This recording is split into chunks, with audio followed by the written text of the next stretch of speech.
नमस्कार दोस्तों, स्वागत है आपका हमारे नवरात्र के स्पेशल वीडियो में।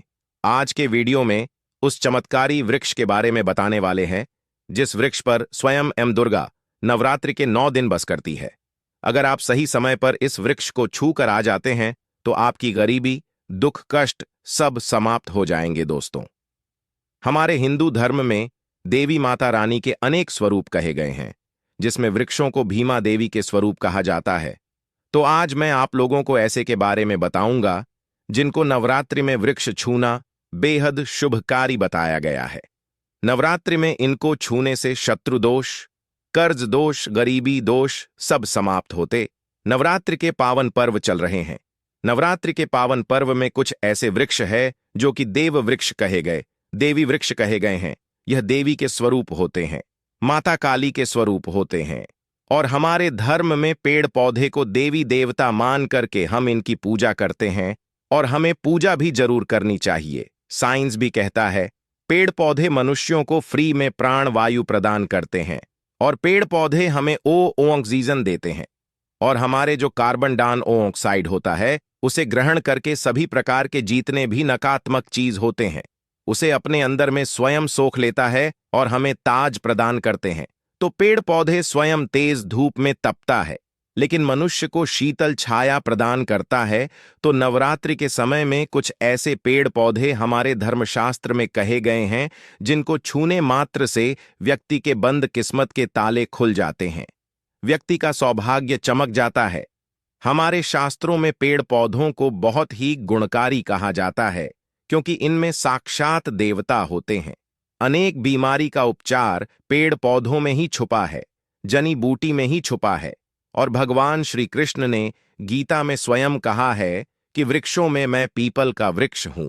पीपल के वृक्ष को वृक्षों का राजा कहा जाता है। इसीलिए कृष्ण भगवान ने कहा पत्ता पत्ता मैं ही हूं, क्योंकि पीपल वृक्ष की जो आयु होती है सबसे ज्यादा होती है, सबसे अत्यधिक होती है। पीपल वृक्ष सर्वशक्तिमान होता है, पूजा पाठ में अत्यधिक इसका महत्व होता है।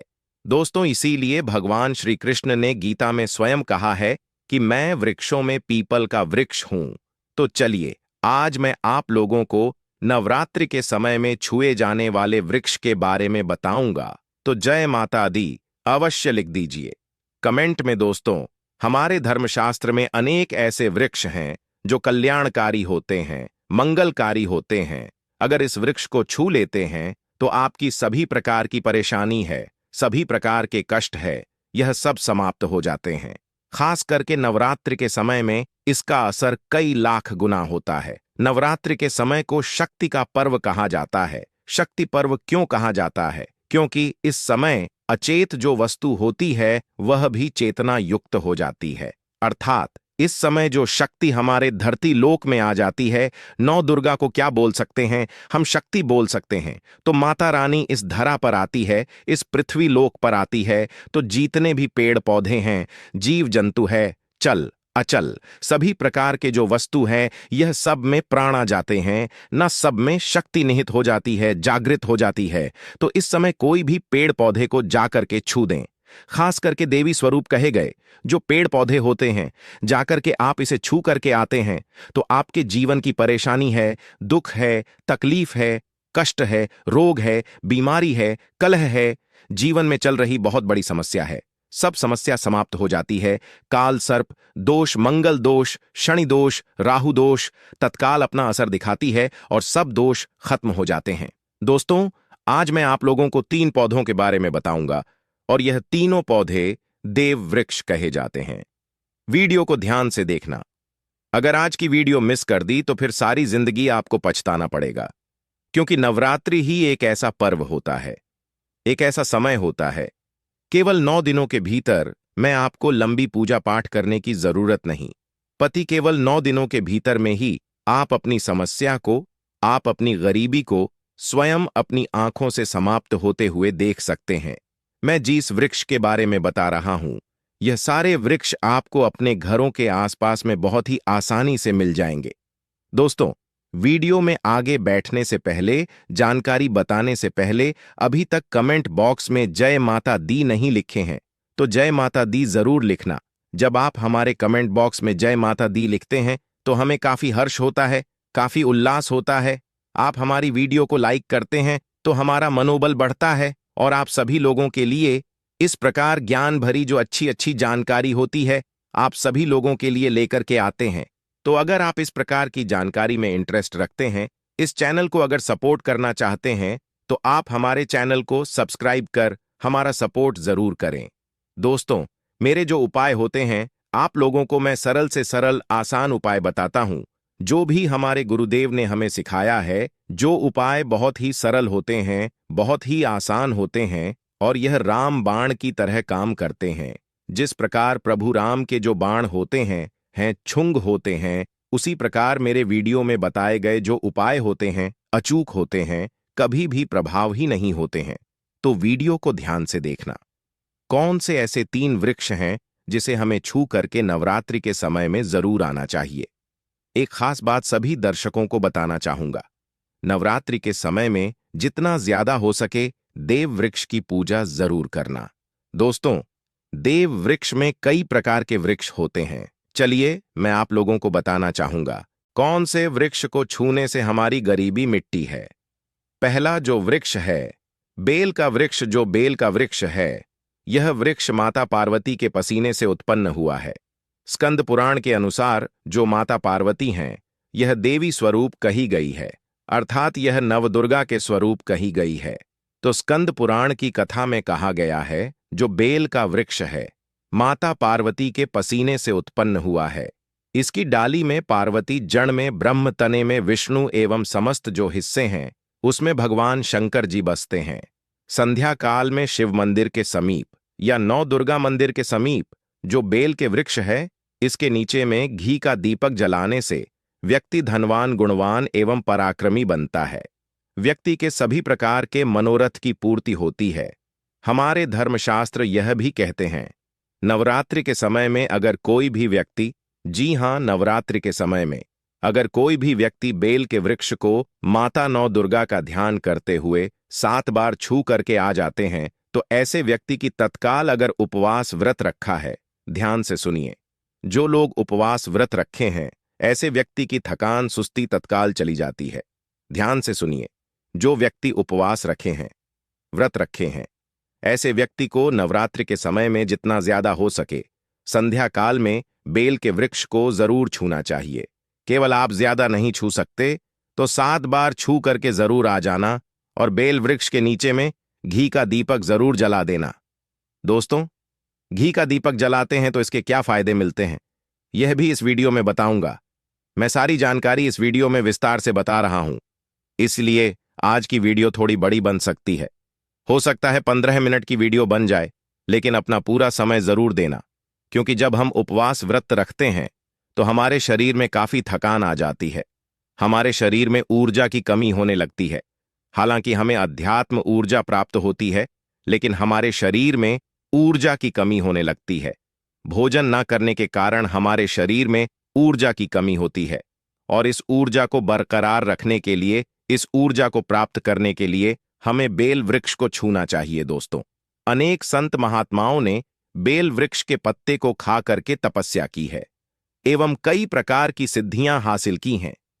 धर्मशास्त्र कहते हैं, अगर नवरात्रि के समय में बेल के पत्ते खाए जाएं तो जो व्यक्ति लंबे समय से जो मंत्र के जाप कर रहे हैं, सिद्ध प्राप्त नहीं हो पा रही है, फिर कुछ आप ऐसी सिद्धि को प्राप्त कर सकते हैं जो सिद्धि आपको काफी लंबे समय से प्राप्त बेल के पत्ते खाने से वह सिद्धि जल्दी प्राप्त होती है। इसके नीचे घी का दीपक जलाने से हमें सिद्धि की प्राप्ति होती है। सिद्धि का मतलब होता है कार्य में सफलता। तो जो लंबे समय से आपके कार्य नहीं हो पा रहे हैं, उस कार्य में नवरात्रि के समय में जीतने भी दिन हो सके, आप जो है जब भी आपको समय मिले तो शाम के समय में घी का दीपक जरूर जला देना। और अगर कोई भी व्यक्ति नवरात्रि के समय में, ध्यान से सुनिए, अगर कोई भी व्यक्ति नवरात्रि के समय में अगर बेल वृक्ष की जड़ में दूध चढ़ते हैं, वह सभी प्रकार के व्याधि दूर होती है। अगर सिंदूर युक्त गंगा जल चढ़ते हैं तो व्यक्ति की गरीबी मिटती है। अगर तेल चढ़ते हैं बेल वृक्ष के जड़ में तो सौभाग्य की प्राप्ति होती है। और अगर बेल के तीनों पत्तों में, दोस्तों ध्यान से सुनिए, त्रिदेवी कही गई है, जैसे कि महाकाली, महालक्ष्मी, महासरस्वती। तो अगर बेल के जो 3 पत्ते हैं महालक्ष्मी, महाकाली, महासरस्वती के स्वरूप कहे गए हैं, तो बेल के अगर तीनों पत्तों में ओम, दूसरे पत्ते में हरिओम को सिंदूर से लिख करके चढ़ना होता है, सिंदूर से लिख करके चढ़ाया जाए तो तत्काल उसी समय मनोकामना की पूर्ति होती है, कार्य में सफलता मिलती है। कोई लंबे समय से आपकी मनोकामना हो, आप चाहते हैं वह मनोकामना पूर्ण हो जाए, तो यह उपाय अवश्य करिएगा। दोस्तों, इसकी जड़ में ध्यान से सुनिए। नवरात्रि के समय में इसकी जड़ में अगर तांबे की कोई भी रिंग होती है, जिसे हम एक प्रकार के तांबे की जो धातु है, यह मंगल से जुड़ी हुई होती है, तो अगर नवरात्रि के समय में इसकी जड़ में तांबे की जो रिंग होती है, अंगूठी होती है, अगर आप 4 अंगुल खंड करके दबा करके आ जाते हैं, नवरात्रि भर इसे दबे रहने देना है। इसके बाद अगर आप पहन लेते हैं तो वह जागृत हो जाती है, क्योंकि जो बेल के वृक्ष हैं स्वयं जागृत कहे गए हैं, और नवरात्रि के समय में इसकी जो आवरा होती है, इसकी जो ऊर्जा होती है, अत्यधिक बढ़ जाती है। फिर अगर आप इस प्रकार की अंगूठी को पहनते हैं तो कभी भी आपको रक्त संबंधी समस्या नहीं आती, क्षणिका दोष नहीं सताता, राहु की पीड़ा और 9 दुर्गा की कृपा से सदैव आप सुरक्षित रहते हैं। ऐसे व्यक्ति की कभी भी अकाल मृत्यु नहीं होती। दोस्तों, मैं दूसरे पौधे के बारे में जो बता रहा हूं वह पौधा भी जान लीजिए। मैं जो दूसरे पौधे के बारे में बता रहा हूं यह शम का वृक्ष है। शमी के वृक्ष को जगदंबा के स्वरूप कहा गया है। जो शमी के वृक्ष हैं यह स्वयं जगदंबा के स्वरूप है। इस पर स्वयं मां जगदंबा स्वयं साक्षात विराजमान रहती है, और कोई भी व्यक्ति अगर संध्या काल में नवरात्रि के समय में इसके नीचे में धूप दीप जलाता है, धुआं दिखाता है, तो उनकी सभी प्रकार की परेशानी दूर होती है। धर्मशास्त्र कहते हैं अगर कोई भी व्यक्ति नवरात्रि के पूरे समय में हो सके, अगर आप एक दिन भी करना चाहते हैं तो आप यह उपाय एक दिन भी कर सकते हैं, पंचमी या सप्तमी के दिन कर सकते हैं। तो हमारे धर्मशास्त्र में कहा गया है अगर नवरात्रि के समय में लाल चूनी अगर कोई भी व्यक्ति मनोकामना बोलते हुए शम के वृक्ष में बांधे तो वह मनोकामना की पूर्ति होती है। लाल चूनी अगर कोई भी महिला जाकर के बांधती हैं तो उन्हें सौभाग्य की प्राप्ति होती है, उसके पति की कभी भी अकाल मृत्यु नहीं होती। इसकी जड़ में सिंदूर डालने से व्यक्ति को आरोग्य की प्राप्ति होती है। जो लोग लंबे समय से बीमार पड़े हैं, ऐसे व्यक्ति के जो घर में रहने वाले सदस्य हैं, तो वह लोग जो बीमार पड़े हैं उनके शरीर से 7 बार सिंदूर को उतारा करके शमी की जड़ में डाल सकते हैं, तो उनके रोग जल्दी ठीक हो जाएंगे। जो लोग लंबे समय से बीमार पड़े हैं या फिर आप बीमारी से बचना चाहते हैं, निरोग रहना चाहते हैं, तो इसकी जड़ में सिंदूर जरूर डाल देना मनोकामना पूर्ति करने के लिए। मैं एक मंत्र बता रहा हूं, इस मंत्र को बोलते हुए शम के वृक्ष को छूना है। इस मंत्र को बोलते हुए शम के वृक्ष को छूना है। आप तत्काल नवरात्र के समय में इसका रिजल्ट देखना। जैसे नवरात्रि समाप्त होगा, आपकी जो मनोकामना है उसकी पूर्ति हो जाएगी। आपकी जो दरिद्रता है वह दरिद्रता समाप्त हो जाएगी। तो मंत्र कौन सा है? तो आपको बोलना है मम मन और थे पूरे मम दरिद्र नाश। यह मंत्र आपको बोलना है। यह मंत्र बोलते शम के वृक्ष को छूना है। सभी प्रकार के आपके मनोरथ की पूर्ति होगी। आपकी जो दरिद्रता है, दरिद्रता समाप्त हो जाएगी। आपको छूते हुए बोलना है। आप चाहते हो तो नवरात्रि के समय में मौली धागे भी शमी के वृक्ष पर बांध सकते हो। अधिकतर लोग मौली धागे बांधते हैं। मौली धागे बांधने से माता रानी आपसे बन जाती है। दोस्तों, कहने का मतलब है कि माता रानी आजीवन आपका साथ देती है, आपके हर कदम में मार्गदर्शन करती है। इसकी जन की मिट्टी ला करके ध्यान से सुनिए।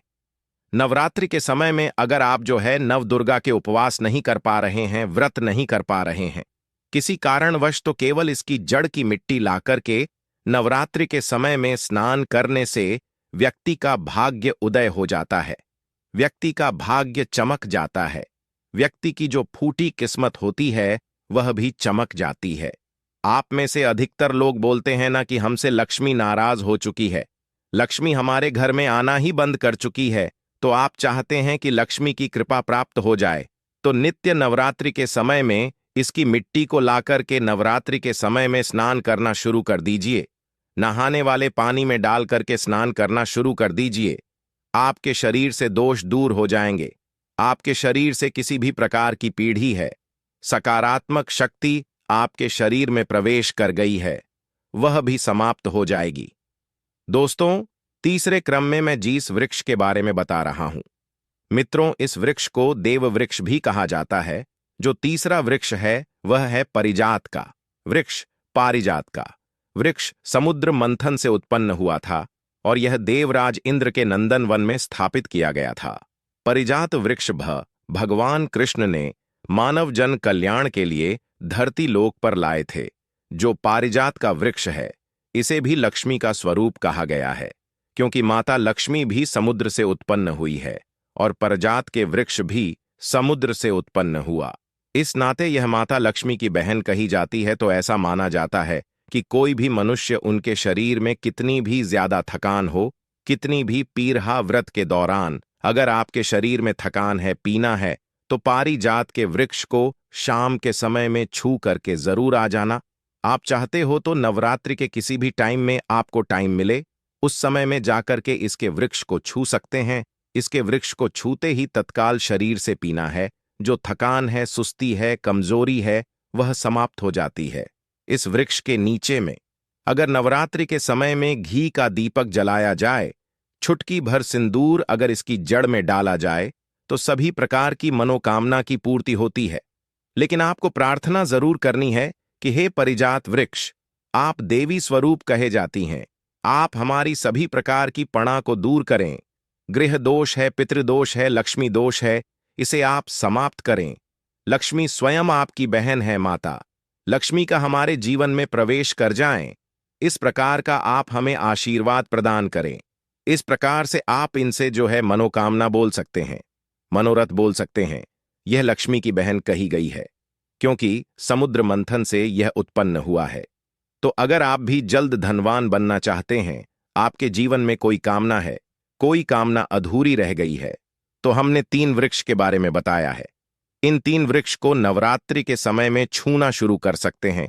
और अगर कोई व्यक्ति यह तीनों वृक्ष को छू लेते हैं, ध्यान से सुनिए, अगर तीनों वृक्ष को छू लेते हैं तो ऐसे व्यक्ति के कार्य सल होने से, ऐसे व्यक्ति की मनोकामना पूर्ण होने से दुनिया की कोई भी शक्ति नहीं रोक पाएंगे। मनोकामना पूर्ति करने के लिए, कार्य में प्रगति प्राप्त करने के लिए, अपनी किस्मत को चमकाने के लिए, सोए हुए भाग्य को जागृत करने के लिए नवरात्रि में यह उपाय जरूर करिएगा। दोस्तों, यह उपाय सोने पर सुहागा होगा या आपकी जिंदगी को संवार देंगे, आपकी जिंदगी में चल रही परेशानी को दूर कर देंगे। तो यह जानक कैसी लगी, हमें कमेंट सेक्शन में जरूर बताना और इस जानकारी को अपने तक सीमित मत रखना।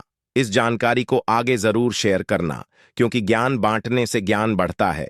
हो सकता है आप इस वीडियो को शेयर आगे करेंगे तो कोई व्यक्ति नवरात्रि के समय में थकान महसूस करते हैं, पीरहा महसूस करते हैं, नवरात्रि के समय उनको होती है, किसी भी प्रकार के कष्ट होते हैं, तो इन वृक्षों को छू कर के सारे कष्ट